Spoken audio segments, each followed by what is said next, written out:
हाय दोस्तों, तो चलिए आज मैं कृष्णा बोर्ड्स की पढ़ाई से पार्ट 2 को शुरू करता हूँ। तो शुरू करने से पहले पहले जो पार्ट 1 में जो हुआ था उसका रिवीजन कर देता हूँ, क्योंकि पार्ट 1 में वॉइस उतना अच्छा से नहीं आया था। तो पार्ट 1 में हम लोग ने पढ़ा था कि इलेक्ट्रिक सर्किट क्या है, इलेक्ट्रिक करंट क्या है, इलेक्ट्रिक चार्ज क्या है। तो इसका मैं हम लोग रिवीजन कर लेते हैं। तो इलेक्ट्रिक सर्किट क्या है? A continuous and closed path of a electric current is called electric circuit. A continuous and closed path is known as the electric. देखिए यहाँ पे लिखा हुआ है what is the electric current. Electric ए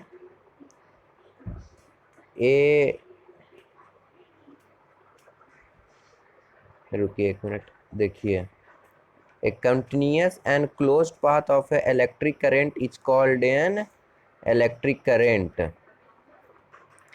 इसे हम लोग इलेक्ट्रिक करंट कहते हैं। Now if the circuit is broken anywhere or the switch of torch is turned off, means if in the electric circuit, if means कहीं पे अगर तार कटा हुआ है, चाहे बैटरी नहीं है, अगर स्विच ऑफ है तो हम लोग का लाइट ऑन नहीं होगा। मीन्स यहाँ पे हम लोग का जो इलेक्ट्रॉन्स है पास नहीं होगा। अगर इलेक्ट्रॉन्स पास नहीं होगा तो इलेक्ट्रिसिटी प्रोड्यूस नहीं होगा, और हम लोग का जो फ्लो ऑफ इलेक्ट्रिसिटी है, इलेक्ट्रिक चार्ज है, वो नहीं हो पाएगा। इसके कारण हम लोग का जो बल्ब है नहीं ऑन होगा। उसके बाद हम लोग पढ़े थे what is the electric current. What is the electric current? We have studied the electric current. We have studied to see here the electric current. Electric current is expressed is by amount of flowing particular time. See, the electric current is expressed the amount of charge flowing through a particular in unit time. Means जो flow of charge होता है एक unit time, एक बंधा हुआ time में जो charge flow हो रहा है in unit time, in fixed time is known as the current. Means ये करंट हम लोग का क्या था कि जो चार्ज बताता था एक फिक्स टाइम में कितना फ्लो कर रहा है। तो अगर इलेक्ट्रिक करंट हम लोग को पता चल गया, और it is a rate of flow of electric charges. You can see here the it is the rate of flowing of electric charges. Now we will came to what is the what is the SI unit of electric current. The SI unit of electric current is ampere. It is expressed in called ampere. And what is the electric charge? The electric charge flow across the cross section of a conductor in a time, then the current through the cross section is, means electric charge ये है जो हम लोग को बताता है एक limit, एक फिक्स टाइम में कितना करंट पास हुआ, कितना करंट हुआ, उसे हम लोग इलेक्ट्रिक चार्ज कहते हैं in a cross section. And you can see here that what is the formula of electric current. Means this is the electric current, this is charge, and this is the time. You have seen this is the formula, and we represent the electric current by I and electric charge by Q, and the per time, and the t is for the time. And the SI unit of electric charge is coulomb.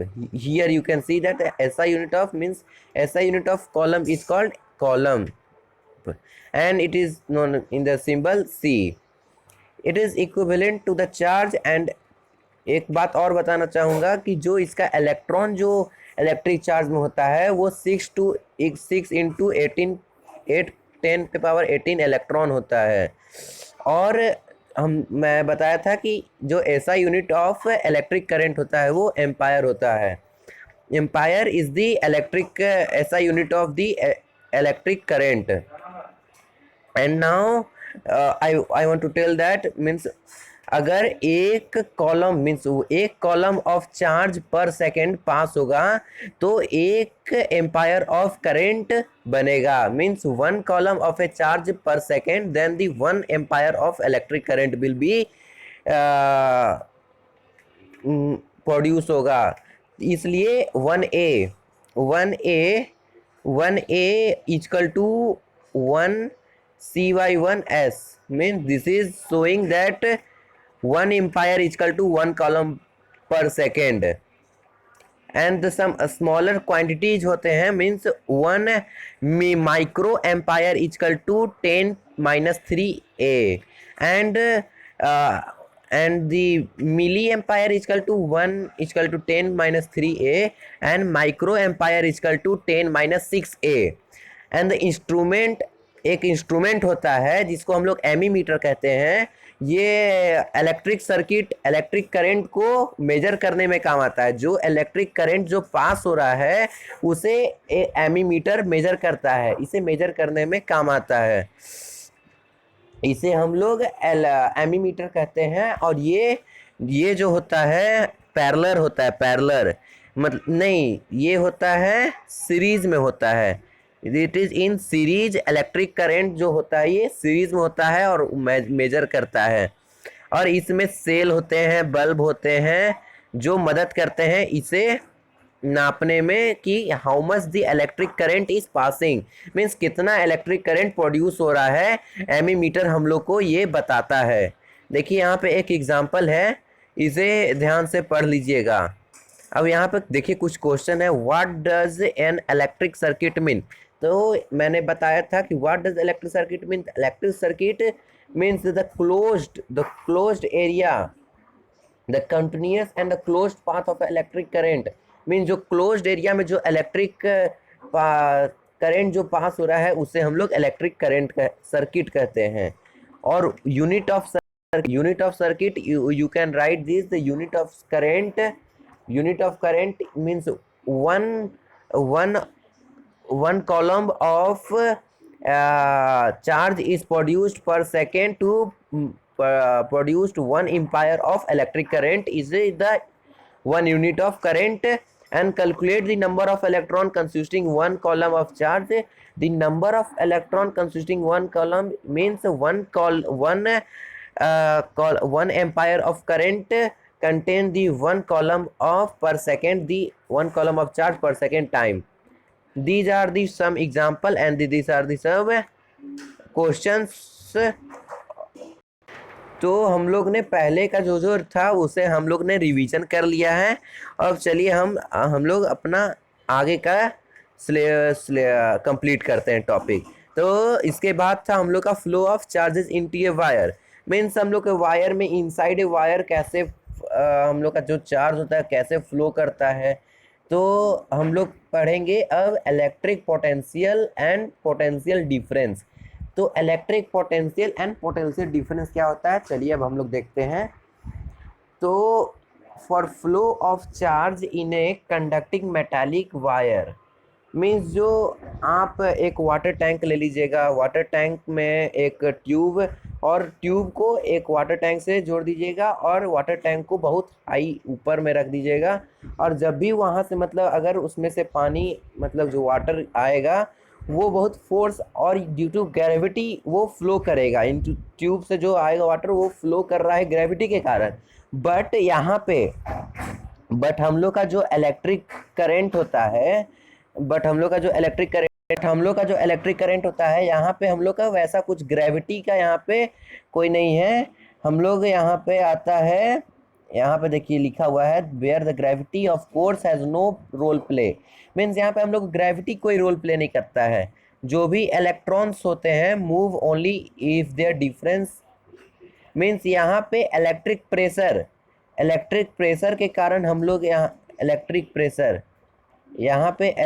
Pressure के कारण हम लोग का electricity flow होता है, electrons flow होता है, electricity produce होता है, इलेक्ट्रॉन्स फ्लो होता है यहाँ पे इलेक्ट्रिक प्रेशर के कारण, जिसे हम लोग कहते हैं potential difference along the conductor.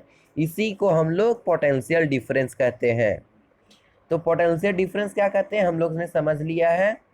और यहाँ पे देखिए, यहाँ पे डिफिनीशन इसका कुछ लिखा है, the chemical action within the cell generate the potential difference across the terminal of the ये terminal of the cell even no current is drawn. Means यहाँ पे जो होता है, यहाँ पे वर्क डन देखा जाता है, how much the joule of work done has been done to complete, how much work done has been, how much charge has been use to complete the two difference point. दो जगह का जो work done हुआ है उसमें कितना charge लगा है उसे हम लोग पोटेंशियल डिफरेंस कहते हैं। पोटेंशियल डिफरेंस हम लोग उसी को कहते हैं। और यहाँ पे देखिए लिखा हुआ है, the potential difference 2 point in electric circuit electric carrying work done to move है 1 यूनिट फ्रॉम 1 यूनिट। मीन्स एक यूनिट से अलग यूनिट्स में जो चार्ज प्रोड्यूस हुआ वर्क डन होने में, उसे हम लोग पोटेंशियल डिफरेंस कहते हैं। और देखिए ये रहा इसका formula, V equal to W/Q। V से हम लोग रिप्रेजेंट करते हैं अपना पोटेंशियल डिफरेंस को, हम लोग V से रिप्रेजेंट करते हैं। V से हम लोग रिप्रेजेंट करते हैं पोटेंशियल को। और W/Q जो है, W हम लोग हो गया वर्क डन, जिसे जूल में नापते हैं। आप लोग क्लास 9 में होंगे कि वर्क डन का ऐसा यूनिट जूल होता है। और Q हम लोग बताए पिछले वीडियो और अभी भी कुछ पहले बताए थे, कॉलम, इसका मतलब Q हम लोग कॉलम चार्ज को रिप्रेजेंट करते हैं। और SI unit of electric potential is volt. Means जो SI यूनिट ऑफ जो वो इलेक्ट्रिक मीन्स पोटेंशियल डिफरेंस का जो SI यूनिट होता है हम लोग उसे वोल्ट कहते हैं। SI यूनिट ऑफ पोटेंशियल की वोल्ट। ये सब क्वेश्चन एग्जाम में पूछे जा सकते हैं। और 1 volt means 1 volt is the potential difference between 2 point in A current carrying conductor when 1 joule of work done is move and 1 column from. Means अगर एक कॉलम पर चार्ज यूज हुआ है तो एक ही जूल ऑफ वर्क डन भी हुआ है, और वहाँ पे एक ही वोल्ट एनर्जी पोटेंशियल डिफरेंस भी हुआ है। यही होता है, मतलब कि अगर एक कॉलम ऑफ चार्ज यूज हुआ है तो वहाँ पे एक ही जूल ऑफ वर्क डन भी हुआ है और एक ही वोल्ट ऑफ पोटेंशियल डिफरेंस भी हुआ है। देखिए यहाँ पे जैसा कि लिखा हुआ है 1 volt equal to 1 joule by 1 coulomb. ये बहुत अच्छा फॉर्मूला है, इसे हम लोग को ध्यान में रखना होगा। जैसा कि मैं इसे मार्क कर दिया हूँ, इस सबको आप लिख लीजिएगा। अगर पीछे का वीडियो नहीं समझ में आएगा तो पीछे को वीडियो को रिज्यूम करके देख लीजिएगा पीछे का।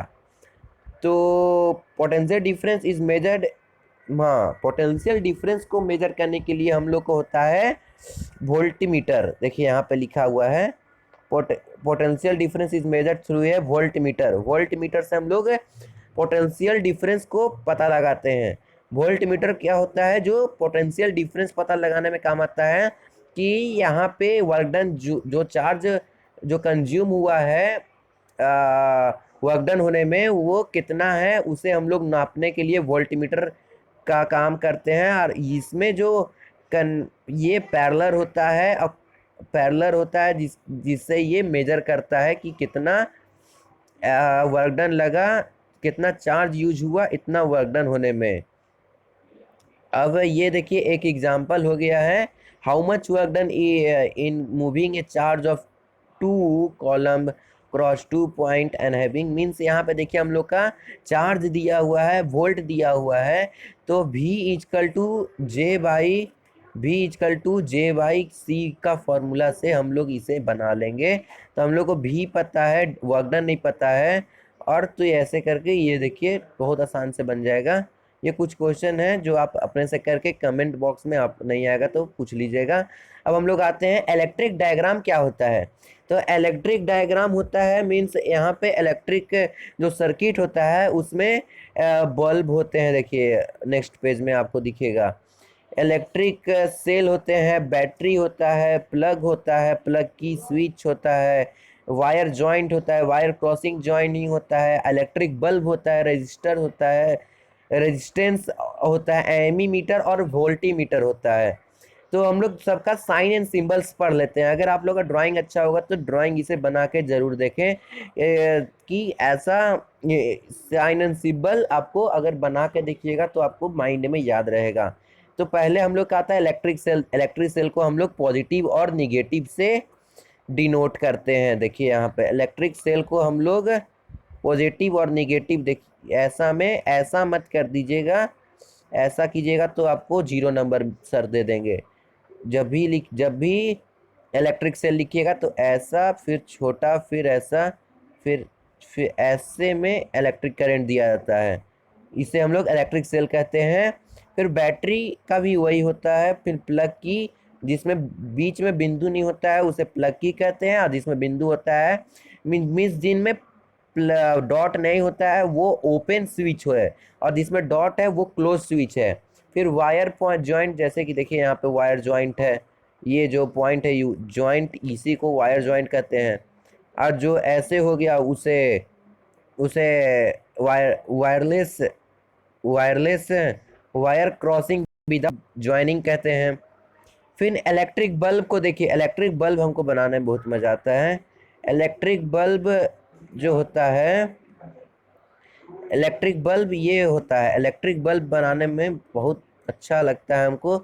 इलेक्ट्रिक बल्ब इसे कहते हैं। और रेजिस्टेंस, रेजिस्टेंस नॉर्मल है, जो हार्ट बीट होते हैं ऐसे ऐसे ऐसे ऐसे, ये हो गया रेजिस्टेंस का। और रेजिस्टेंस में ये इसमें हल्का सा बस ऊपर नीचे ज़्यादा रहता है, और ऊपर ये ऐसे हो जाता है रेजिस्टेंस। और एमीमीटर में बताए थे कि एमीमीटर जो बीच में होगा ये हो जाएगा ए, और ये प्लस ये माइनस। और वोल्टीमीटर में ज़्यादा कुछ नहीं होता है, बस यहाँ पर एक जगह पर भी लिखा जाता है, इसे हम लोग वोल्टीमीटर कह देते हैं। देखिए जैसा कि यहाँ पे लिखा हुआ है। तो चलिए दोस्तों, आज के लिए इतना ही। अब अगले वीडियो में हम लोग पढ़ेंगे ओम्स लॉ। तो थैंक्स फॉर टुडे। और वीडियो बहुत लंबा हो रहा है तो नेक्स्ट पार्ट ज़रूर देखना। और ये हम लोग का आज पार्ट 2 ख़त्म हो रहा है। पार्ट 3 में हम ज़रूर आएंगे आपके लिए ओम्स लॉ को डिफाइन करते हुए। ठीक है दोस्तों, बाय।